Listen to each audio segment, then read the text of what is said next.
Hebreus capítulo 10, verso 19. Preste atenção. O título da carta diz: exortação a perseverar no quê? Perseverar no quê? Na fé. Tendo, pois, irmãos, ousadia para entrar no santuário pelo sangue de Jesus, pelo novo e vivo caminho que Ele nos consagrou pelo véu, isto é, pela sua carne.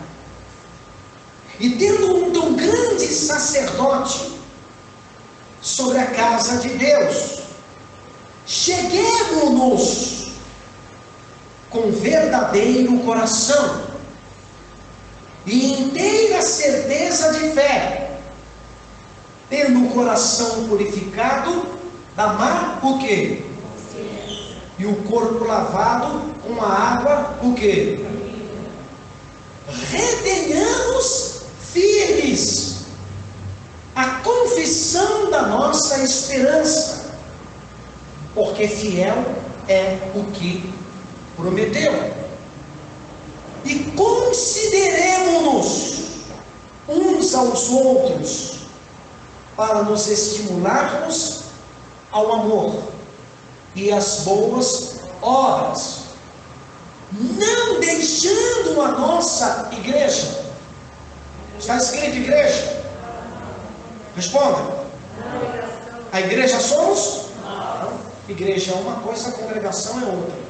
Ninguém precisa de uma faculdade para entender que são duas palavras completamente diferentes. Igreja é uma coisa, congregação é outra. Então, a igreja somos nós.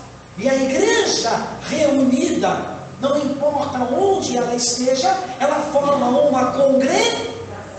Então, diga, a congregação é o lugar onde a igreja está reunida. Não deixando a nossa congregação, como é o costume de alguns, antes admoestando-nos uns aos outros, e tanto mais quando vedes que vai se aproximando aquele o quê? Presta atenção agora. Por quê? Se pecarmos voluntariamente, depois de termos recebido o conhecimento da verdade, já não resta mais sacrifício pelos pecados, mas uma certa expectação horrível de julgamento e ardor de fogo que há de devorar quem? Então, nessa carta, antes de nós passarmos para a fé que nós temos que permanecer, irmãos, nessa carta, o que o escritor aos Hebreus ele está falando? Como nós podemos resumir, pastor Lucas, essa carta à igreja? Atitudes espirituais, comportamento espiritual, compromissos espirituais. Diga, obras. Diga, participação. Coisas que não dependem só de Deus, que é nossa obrigação, que nós temos que fazer. É muito cômodo, é muito fácil, irmãos. Seria até bom, né? Transferir para Deus. Tem pessoas que transferem só para... Tudo está nas mãos de Deus. Então, eu vou transferir tudo para Deus. A responsabilidade da minha salvação não é minha.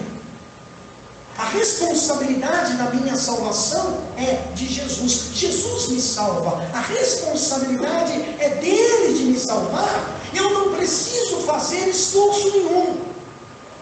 Eu não preciso fazer obra nenhuma. Pura e simplesmente eu creio nele. Pura e simplesmente eu acredito nele. E se eu crer nele, e se eu acreditar nele, haja o que houver, não importa o que aconteça, a responsabilidade é dele de me salvar. Isso é muito bonito, gente, mas não é uma realidade. Então, no verso 19 em diante, primeiro ele fala de ousadia. Olha a participação. Nós temos que ter ousadia para entrar no santuário. Depois ele fala de quê? Ele diz no verso 22: cheguemos-nos com verdadeiro coração e inteira certeza de fé, tendo o coração purificado da má consciência e o corpo lavado com água limpa. Aí você chegou, não chegou? Você veio de coração aberto, você creu no Evangelho, você acreditou na revelação, você se entregou a Cristo, você aceitou a Cristo, você já agiu espiritualmente e pronto. Não! Aí ele vai dizer, no verso 23, leia: retenhamos. Então primeiro você recebe, depois você retém. Porque se você não reter, você o quê? Perde. Então, primeiro, atitudes. Você vem com ousadia, você recebe esse caminho, você chega com um verdadeiro coração, você vem com inteira certeza de fé, você vem com o seu coração purificado da má consciência, o seu corpo está lavado com água limpa, batismo, você recebe tudo isso, diga: louvado seja o nome de Jesus. Mas você tem que reter. Porque depois ele vai falar que você pode perder. E você pode abandonar. A maior ignorância que existe na falsa graça, e eles se esquivam desses textos. Se esquivam desses textos. A maior ignorância que existe na falsa graça, pastor Lucas, é acreditar que o crente não pode cair da graça. E a palavra diz que o crente cai da graça. Quando nós entendemos que a graça, diga: a graça não é diretamente a salvação. A graça é o meio pelo qual o homem alcança a salvação. Então, por isso ele diz aqui, presta atenção, 23, Hebreus 10, 23.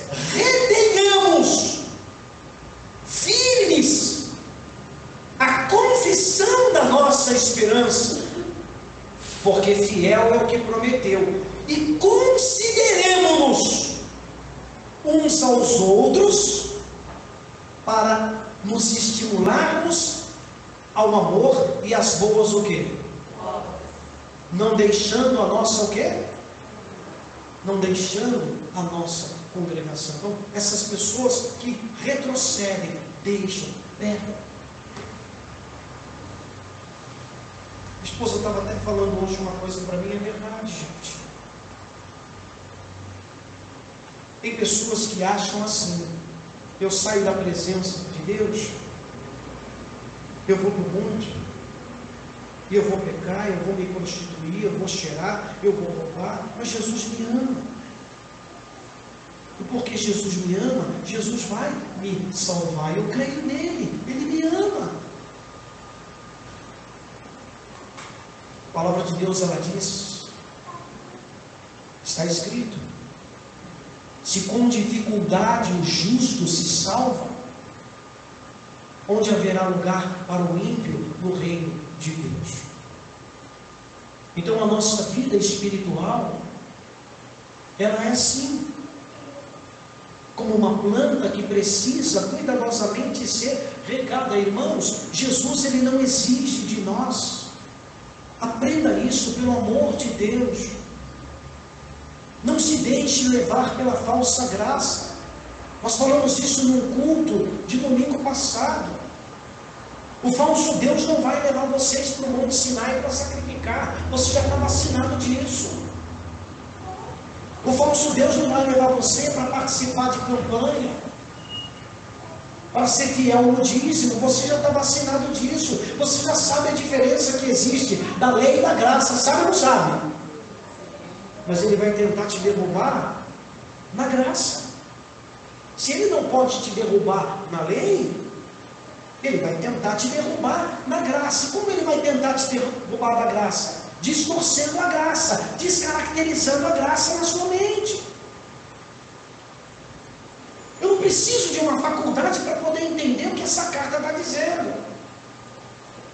A carta está nos dizendo, e tantos outros textos confirmados pelo Messias, está dizendo que não depende só e unicamente de Deus no plano da salvação, no processo de libertação, no processo de aperfeiçoamento. Há a participação nossa, a nossa participação. Então não fica de braços cruzados esperando que vai cair do céu. Não cai.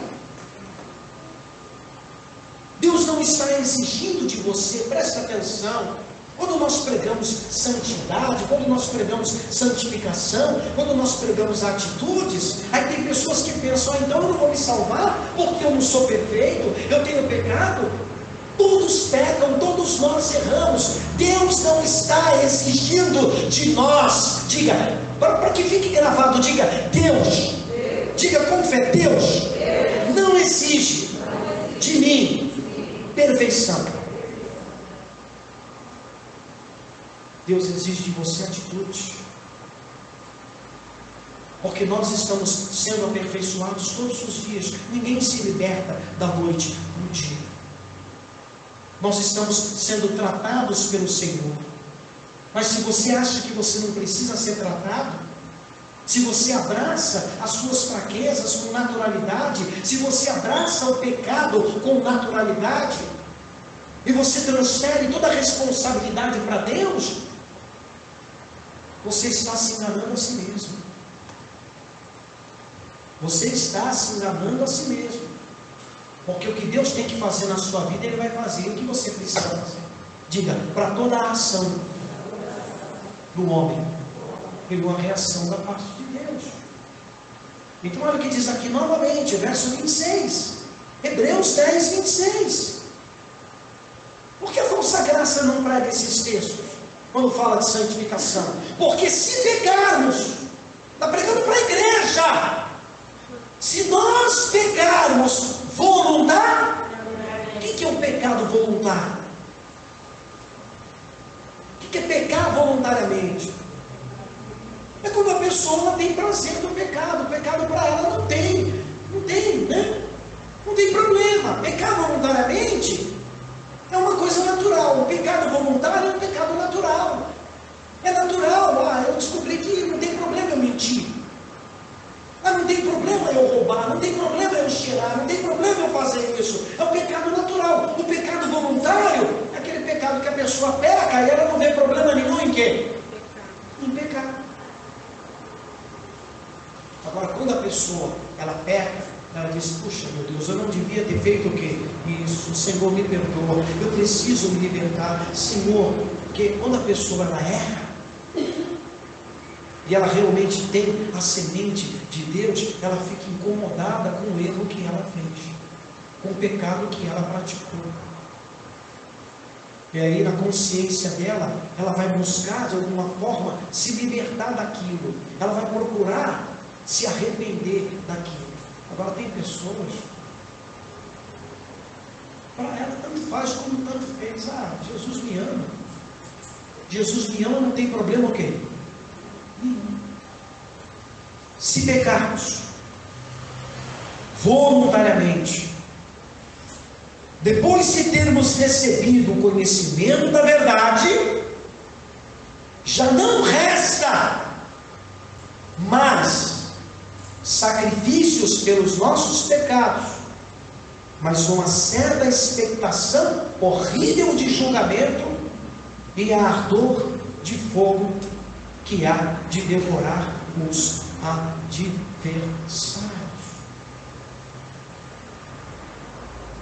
Então, a nossa fé,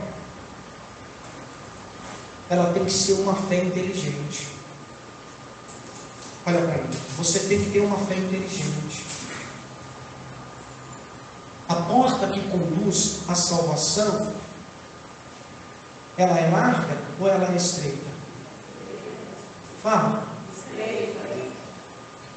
Ela é estreita.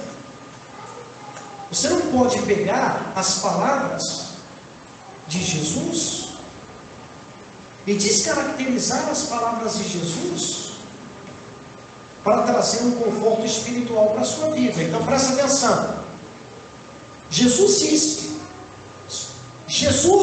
disse, não foi o pastor Richard, não foi o pastor Lucas. Jesus falou, e se Jesus falou, está o quê? Ele disse, muitos naquele dia,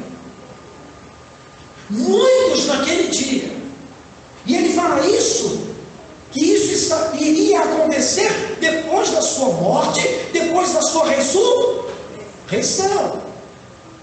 Ele fala de acontecimentos dos últimos dias. Muitos naquele dia me dirão, Senhor, Senhor, no teu nome nós expulsamos o quê? Demônios. Quem expulsa demônios em nome de Jesus? Obreiros, pastores, crentes. Você já viu no terreiro de Candomblé alguém expulsar os espíritos em nome de Jesus? Você já viu no terreiro de Umbanda alguém expulsar os espíritos em nome de Jesus? Então Jesus diz, muitos naquele dia, muitos obreiros, muitos que se dizem pastores, muitos cristãos, muitos evangelistas, muitos batizados nas águas, muitos que se dizem batizados no Espírito Santo, muitos me dirão, Senhor, no teu nome nós expulsamos demônios, Senhor, no teu nome nós curamos os enfermos, Senhor, no teu nome nós realizamos muitos milagres. E eu lhes direi, apartai-vos de mim, porque eu nunca vos conheci. Então a porta não é assim, tão larga como muitos estão pregando. Preste muita atenção no que Deus está falando para você. Deus não está exigindo de você, Deus não está apontando o dedo para ninguém aqui. Se você está na congregação, agora na comunidade, você está vivendo no pecado, Deus não está apontando o dedo para você, mas Deus está dizendo para você o seguinte, que Ele tem poder para tirar você dessa situação. Se você vive nas drogas, você crê em Jesus, você ama Jesus ardentemente no seu coração, você ama essa palavra, mas você é escravo de repente de um vício, de uma coisa na sua carne que você não consegue vencer, e você chora, e você derrama as suas lágrimas, porque você sabe que isso desagrada a Deus. Deus está dizendo para você, não se conforme. Ele tem poder para te libertar. Mas se você se conformar e for iludido pela falsa graça, você vai perder a sua salvação, porque você vai estar mandando para Deus, para Cristo, um recado. Qual é o recado, pastor Richard, que eu vou mandar para Jesus? Você vai estar dizendo para Ele o seguinte, eu vou pecar porque eu não acredito que o Senhor tem poder para me libertar desse pecado. Eu não acredito que o Senhor tem poder para me tirar dessa situação. Eu acredito que o Senhor tem poder para me salvar. Eu acredito que o Senhor tem poder para restaurar o meu casamento, a minha família, mas para me libertar do pecado, o Senhor não tem poder para me libertar do pecado. Então a sua fé é uma fé negativa. Você está sendo enganado. Não depende só de Deus, não, gente. Eu vou trazer para vocês aqui uma pregação bem rapidinho. Vou até deixar Hebreus de lado, 11, capítulo 11. Pastor Lucas, vamos achar aqui uma história bonita na Bíblia? A cura do cego de Jericó. Vamos lá. Às vezes, vou pegar aqui, está em Mateus, vamos ver aqui. Bartimeu é o nome dele. É Marcos? Passa para mim, pastor, rapidinho. Você pode até ler para mim, por favor, o texto? Marcos capítulo 10, verso 46. Vamos lá, vamos entender esse texto, para que fique bem claro o que Deus está passando para a igreja. Eu estou apontando o dedo para alguém? Eu não posso nem apontar o dedo para você, porque eu sou imperfeito também. Todos nós somos o quê? Mas irmãos, toma cuidado, pelo amor de Jesus Cristo. Jeová não vai te derrubar, preste atenção. Jeová não vai te levar para a Universal. Você está vacinado.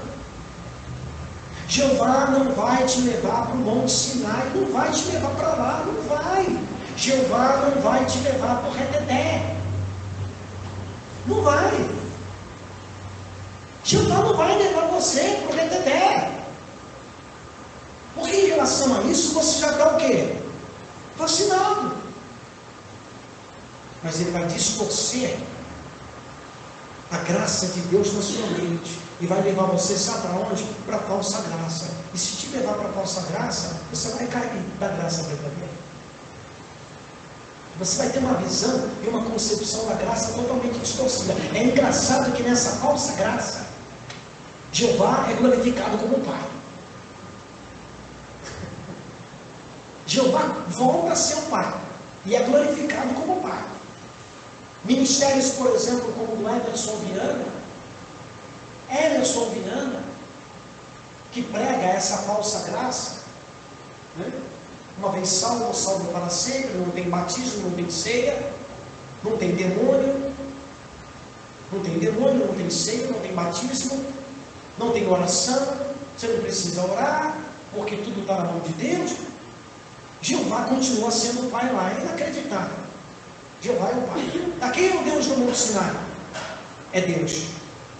E quem é Jesus? Jesus é o Filho dele. Deus não está exigindo da igreja perfeição da noite para o dia, mas Deus está exigindo da igreja atitudes. Eu vi aquela cantora, qual o nome dela? É Eixa. Como aquela mulher está sofrendo com o filho dela. Como aquela mulher está sofrendo com o filho dela. Aquela cantora, ela é conhecida, né? É Eixa o nome dela? O Silas Malafaia vira e mexe, fica metendo o pau nos filhos dela. Porque o filho dela, não sei se é transexual, não sei o que acontece, não sei. Eu só pego assim no ar. E ela sempre orientando os filhos, sempre orando pelos filhos. Agora você já pensou se ela aceita? Meu filho é de Deus. Tem muita mãe que fala assim, né? Meu filho é de Deus, o filho fuma maconha, cheira cocaína. Meu filho é de Deus. E o filho, a filha, vive no pecado, no erro. Pode ser. Nós não podemos desistir das nossas orações, não podemos abandonar a nossa fé. Quem está entendendo o que o pastor está falando? Levanta a mão. Quem não está entendendo o que o pastor está falando? Atitudes. Vamos lá, Marcos Capítulo 10, 10. verso 46. Para que fique bem claro, para que você possa entender. Eu já preguei isso várias vezes na comunidade e vou pregar quantas vezes for preciso. E aqueles que se perderem, vão se perder porque querem se perder. Que existem coisas no Evangelho que você não precisa nem de uma revelação muito profunda para você poder entender, é simples. Vamos à leitura do texto. Depois foram para Jericó, e saindo ele de Jericó com seus discípulos, e uma grande multidão. Bartimeu, o cego, filho de Timeu, estava assentado junto ao caminho, mendigando. Vamos entender esse milagre. Jesus foi para uma cidade chamada o quê? Jericó. E os seus discípulos estavam com ele. Todas as vezes que Jesus ia para um determinado lugar, multidões o seguiam. Engraçado. Jesus vivia cercado por muitas pessoas. Mas quando ele foi para a cruz, ele foi o quê? Sozinho. Às vezes você está cercado por muitas pessoas que dizem que amam você, que acreditam em você, que são uma com você, mas na verdade você não tem ninguém, você está sozinho, você só tem Deus na sua vida. Pode falar. Nem os discípulos comiam com ele, dormiam na casa com ele, viviam com ele, abandonaram ele. Abandonaram ele. E ele era Jesus. Então, se muitos não conseguiram ser fiéis a Jesus, gente, quando eu subo nesse altar, eu tenho consciência. Eu já prego o Evangelho há 35 anos. Eu não sou criança, eu não sou imaturo. Eu sei na nossa congregação os que são e os que não são. Eu conheço cada um de vocês. Cada discípulo da comunidade, cada ovelha que nós temos, eu conheço cada um de vocês. Eu sei quando o irmão não está bem. Eu sei quando o irmão está com dúvidas no coração. Eu sei quando tem um irmão, eu não preciso nem das mídias, nem das redes sociais para saber, porque tem gente que expõe, mas não preciso. Existe na sua vida um termômetro espiritual. Quando você não está bem, você está retrocedendo. As coisas de Deus, elas vão perdendo para você sentido. Quantas e quantas pessoas, sem motivo aparente, não começaram a se esfriar, porque quando você está bem, nitidamente as pessoas veem que você está bem. Quem concorda com o pastor, você está ali, participando, trabalhando, lutando. Agora, quando a pessoa não está bem, é como quando Jesus foi abandonado pelos seus discípulos. Jesus falou: quem não come da minha carne e não bebe do meu sangue, não tem parte comigo. A Bíblia diz. E daquele dia em diante, muitos dos seus discípulos não queriam mais andar com ele, tornaram para trás. Então eu sei, eu não sou criança, eu não estou aqui para trazer você para mim. Quando eu subo aqui nesse altar, eu subo para pregar para você a palavra de Deus. E essa palavra que eu prego para você, ela serve também para mim. Então eu entendo que se pessoas que andaram com Jesus, se pessoas que comeram com Jesus, se pessoas que presenciaram os milagres que Jesus fez, muitos não foram fiéis a Ele. Você acha que eu espero que alguém seja fiel a mim?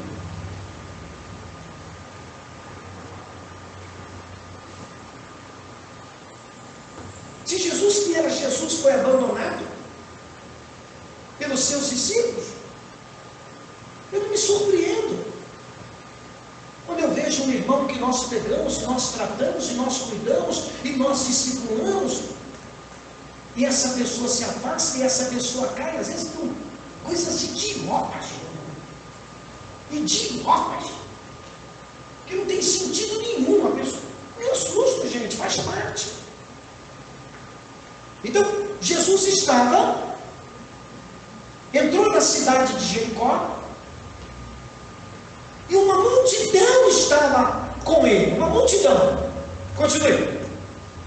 47. E ouvindo que era Jesus de Nazaré. Então tinha um homem ali chamado o quê? Qual é o nome dele? Fala aí, na Bíblia está escrito. Como é que o nome dele veio parar na Bíblia? Então não foi um milagre que ficou por só. Esse homem se tornou discípulo de Jesus.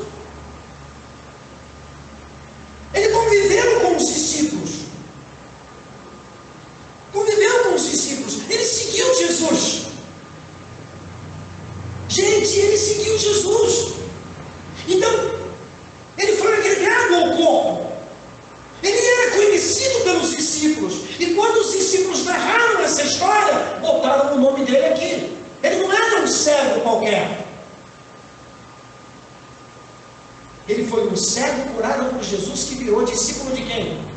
De Jesus. E qual era o nome dele? Bartimeu. Bartimeu. Continue. Ele era cego e mendigo, né? Isso.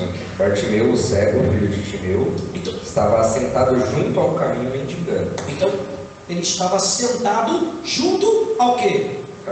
Caminho.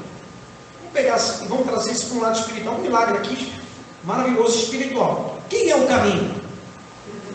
Responde mais alto. Ele disse: eu sou o caminho e a vida. Ninguém vem ao Pai senão. Então Jesus é o caminho. E se o cego estava na beira do quê? Ele não estava no caminho. Você está na beira do caminho é diferente de você estar no caminho.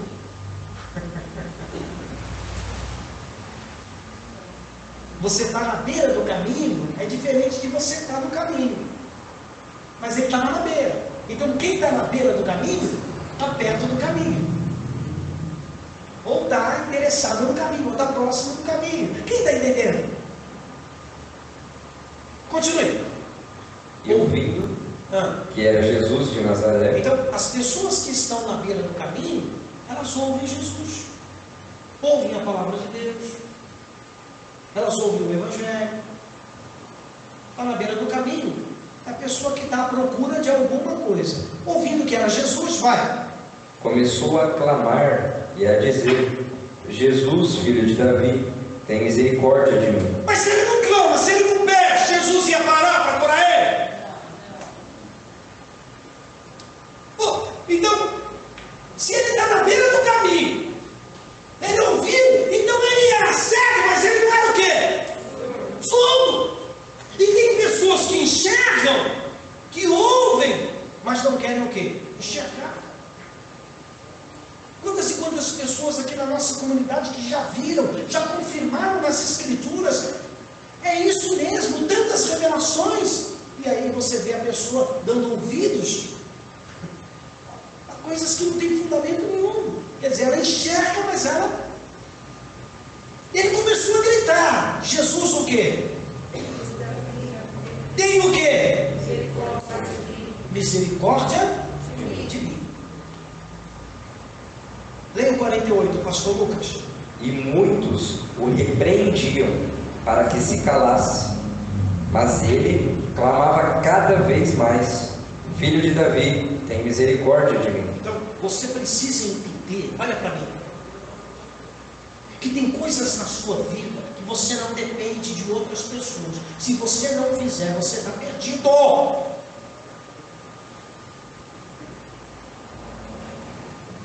Eu repito, tem muitas pessoas que às vezes andam do seu lado, se dizem ser seus amigos, se dizem se preocupar com você. Não estou preocupado com você, não.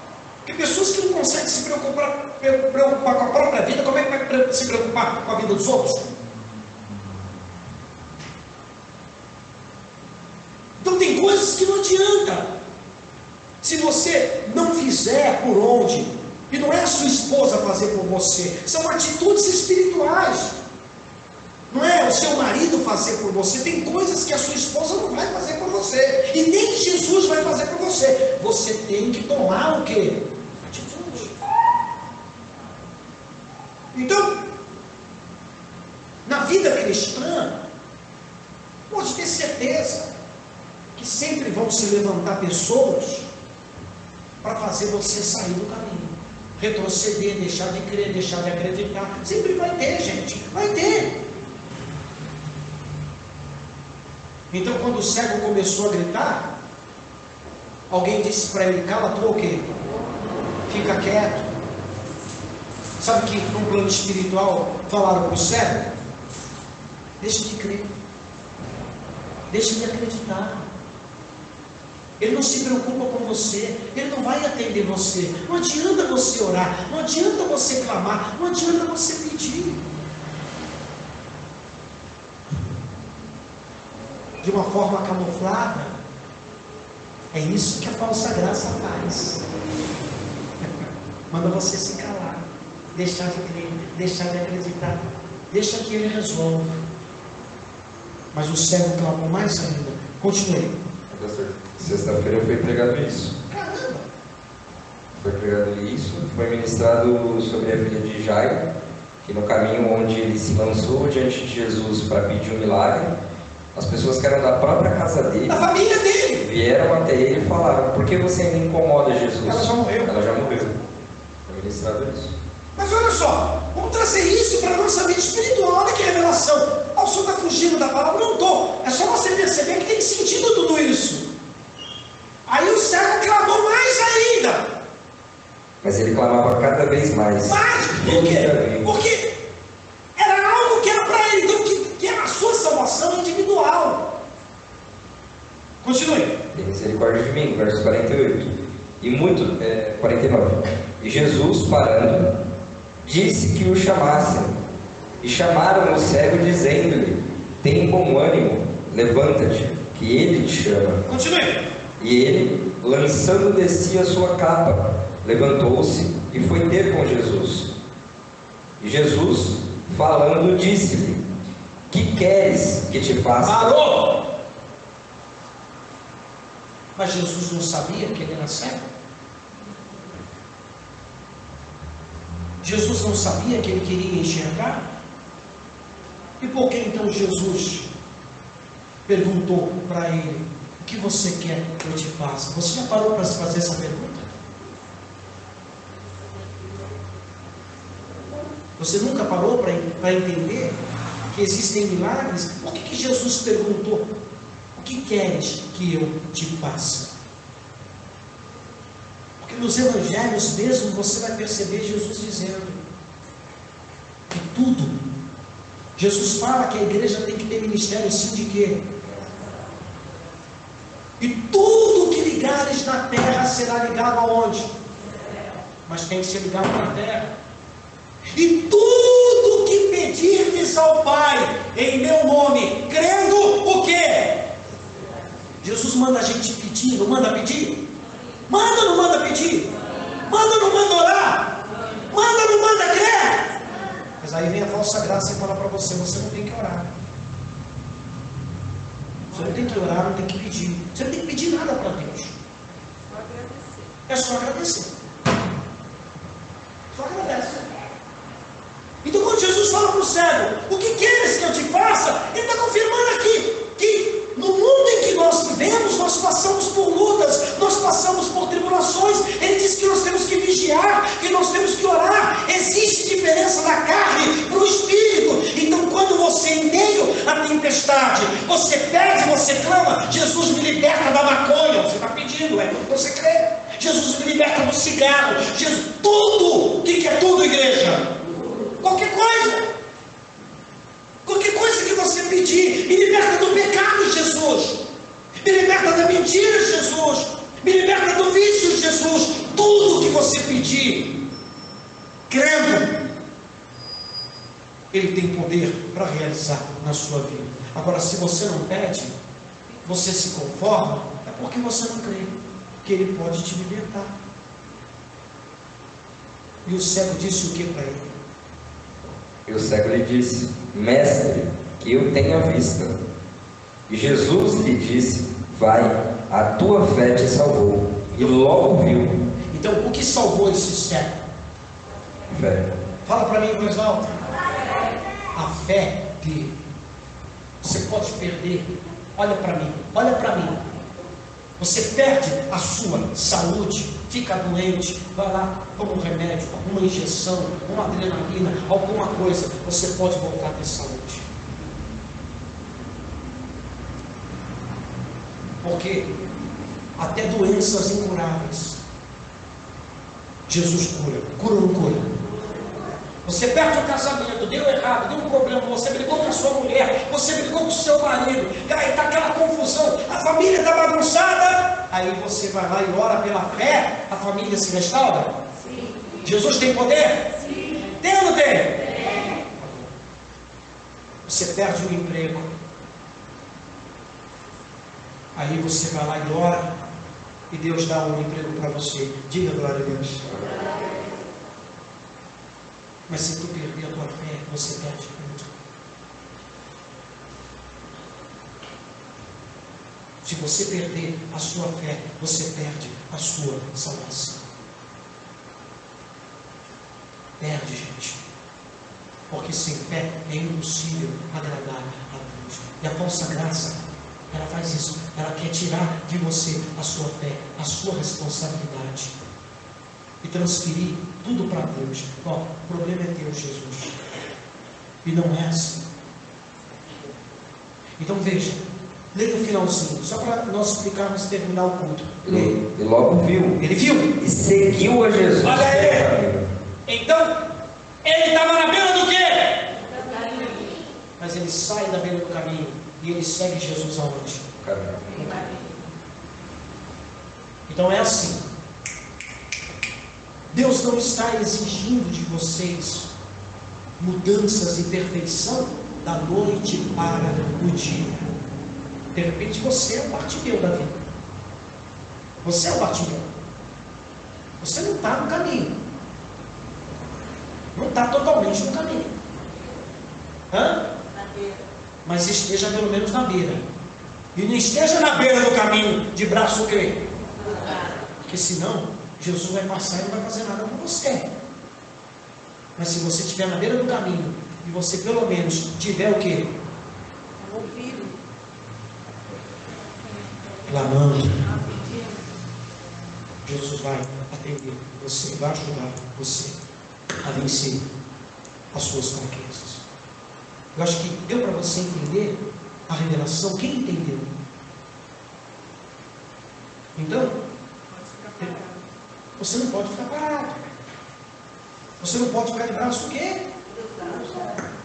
Você não pode ficar esperando cair. Por quê? O que cai no céu mesmo não é chuva. Se você não correr, se não olha. Ah, Jesus salva a minha família. Ah, Jesus faz isso. Jesus virou agora o teu empregado. Jesus faz tudo e você não faz o quê? Nada.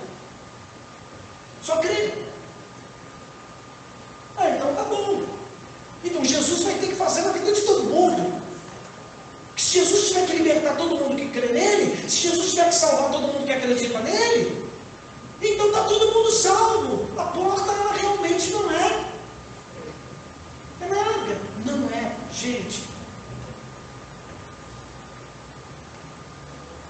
Se você não está, eu vou repetir de novo. Se você não está totalmente no caminho, pastor, eu ainda não fui liberto disso. Eu não estou totalmente ainda, pastor.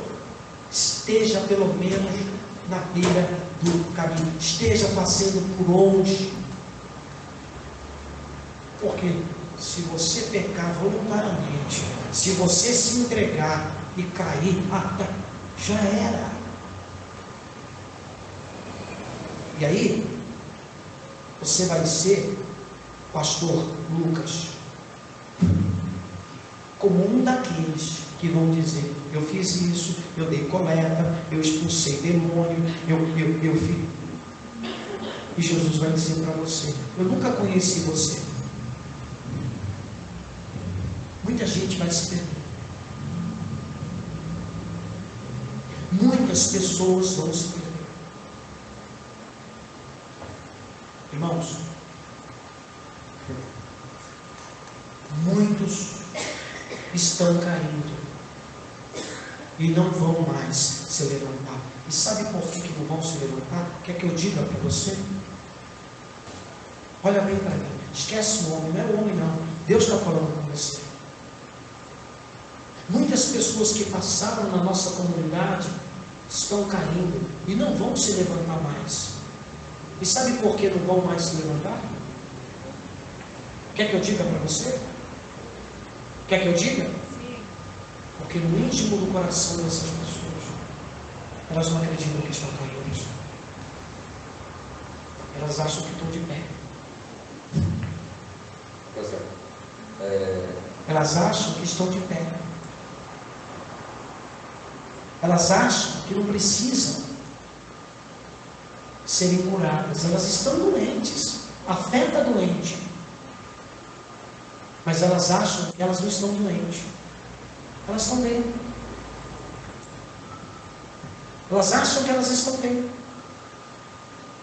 Abastecidas não precisam de nada. Não preciso de nada, eu estou bem, Jesus me salvou, Jesus me libertou.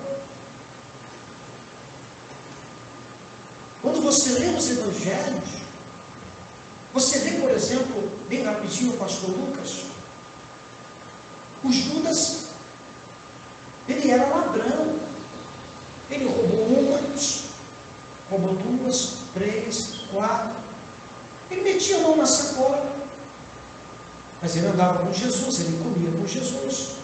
Jesus não sabia que ele era ladrão? Jesus não sabia que ele era incrédulo? Sabia ou não sabia, gente? Mas Jesus cuidou dele. Jesus não cuidou dele? Jesus não tentou salvar ele? Mas chegou uma hora, meu amigo, pode ler os evangelhos. Jesus chegou para ele e disse o seguinte: fica de pé. Jesus para ele, está na Bíblia. O que você tiver que fazer, vai e faz logo de uma vez. O que você tiver que fazer, ela faz logo de uma vez. Vai lá e faz. O Jesus vai trabalhar e ele vai ali, mas chega uma hora e não tem jeito. E ele foi lá, e ele traiu Jesus, e ele entregou Jesus, pensando que estava fazendo o bem. Mas quando ele caiu em si, que ele viu a burrada que ele tinha feito, no lugar do arrependimento, veio o quê? Remorso. Aí ele foi lá e tirou a própria o quê? Pode falar, pastor Lucas, para a gente finalizar. O exemplo de Pedro, por exemplo, quando Pedro estava caminhando sobre as águas, o senhor falou sobre pessoas que estão caindo e não acham que estão caídas. Pedro, quando começou a afundar, ele não ficou quieto. Ele começou a afundar e Jesus não foi lá, vem cá, Pedro, e pegou Pedro pelo braço. Pedro teve que clamar, ainda que sem fé, ele ainda teve um resquício de fé. Ele clamou por Jesus: Senhor, me acorde, eu vou morrer, eu vou perecer. Aí sim, Jesus estende a mão para ele e pega ele. Mas se ele ficasse quieto. Então, o que acontece, irmãos, é o seguinte: nesse texto aí, é bacana também. Jesus manda os discípulos seguirem viagem sozinhos. Diga, ele fez. Diga, ele fez. Isso, de propósito. Ele manda os discípulos seguir viagem, e ele diz: daqui a pouco eu vou me encontrar com vocês. E aí, os discípulos entram num barco e vão para o meio do mar. E Jesus vai ter com eles caminhando por onde? Andando sobre? E os discípulos, quando viram aquilo, começaram o quê? A gritar: é um fantasma!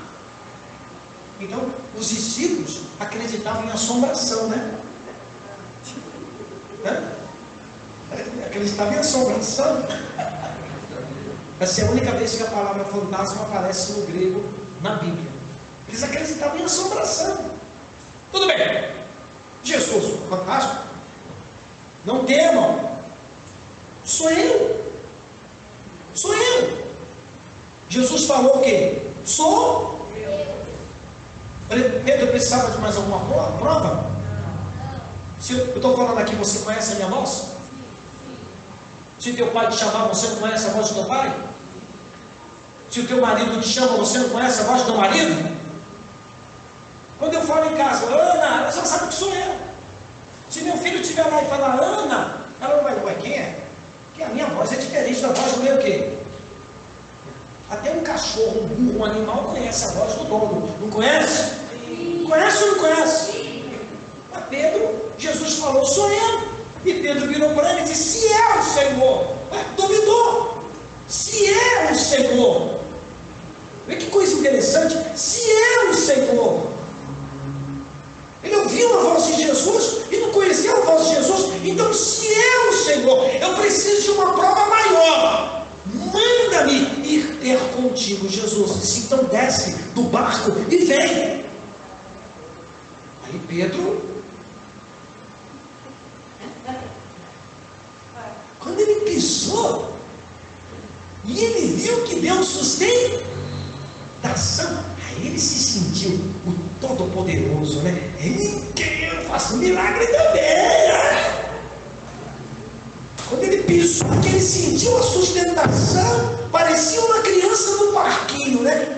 Que coisa maravilhosa! Aí ele, enquanto os seus olhos estavam fixos em Jesus, ele caminhava, sempre olhando para quem? Mas a Bíblia diz que ele teve medo. Ele deixou de olhar para Jesus e começou a olhar para a força do vento. Ele olha para os lados, para o vento. E é quando ele começa a olhar para os lados que ele começa a afundar. Quando você tira os seus olhos da palavra, quando você começa a olhar para os seus amigos, para as pessoas que te cercam, e você não olha para Jesus, você afunda. Quando você começa a olhar para os homens, e quando ele começou a afundar, aí o pastor Lucas falou uma coisa que é interessante. Ele começou a gritar: me salva, eu vou o quê? Eu vou morrer.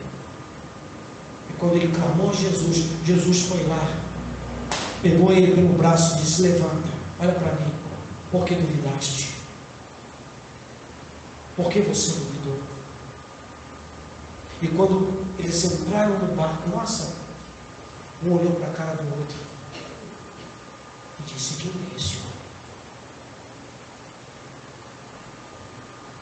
Quem é ele? Quem é ele?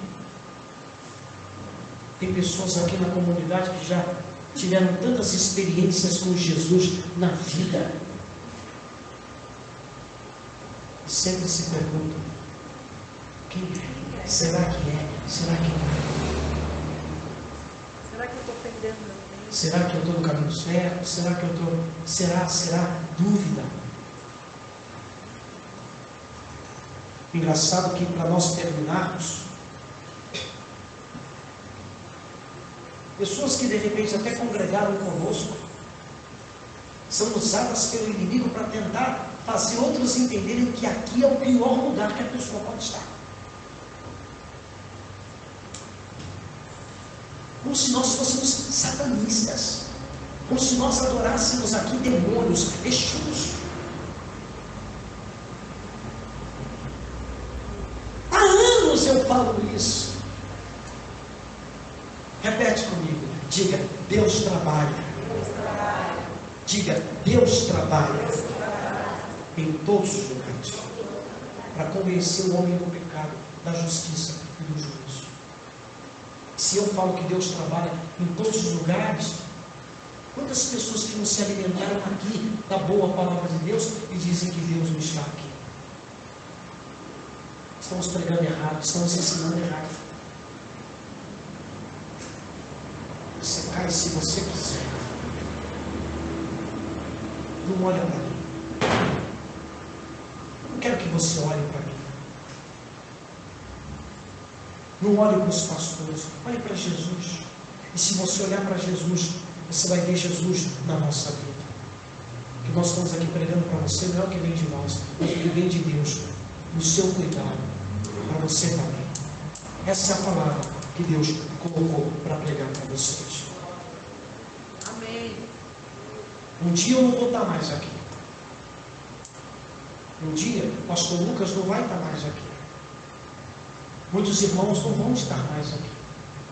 Eu fico pensando se a dona Cida, que sempre foi uma mulher de Deus, tão fervorosa, já pensou se nos últimos dias da vida dela, ela tivesse caído na fé?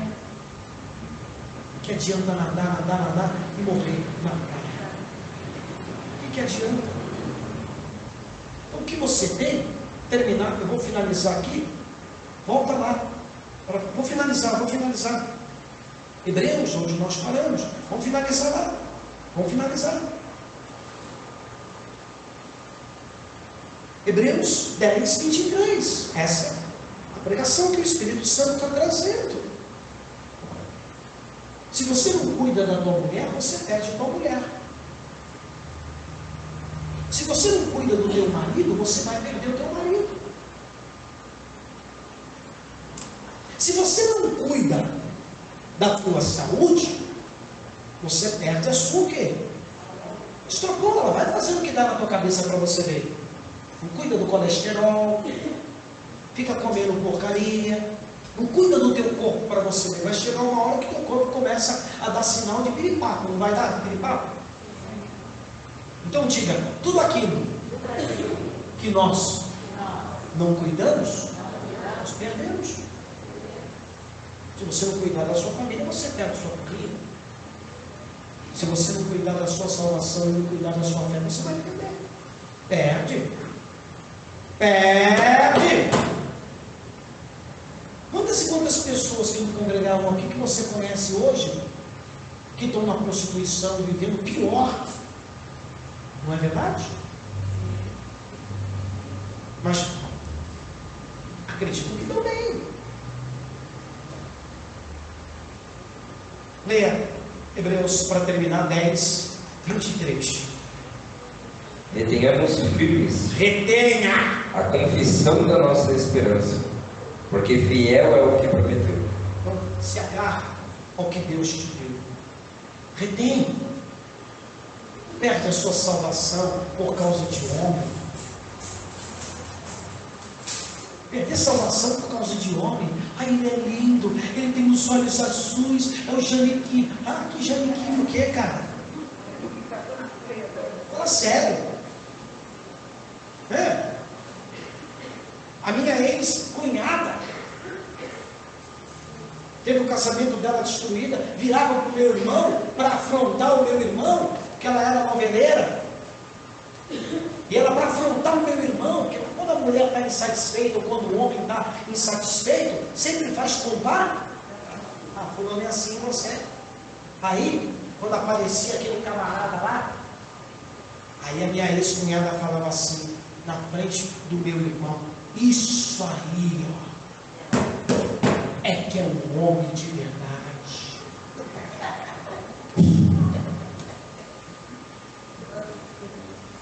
Aí, passou um tempo, Luciano,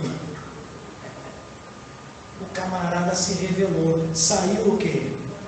Do armário. Agora eu quero ver a minha cunhada dizer: isso aí, esse cunhado é um homem de verdade. O mundo que nós vivemos é assim, é um mundo de aparência. É um mundo de aparência. Não é verdade? Retenha o que Deus te deu. Amém? Bem forte para Jesus.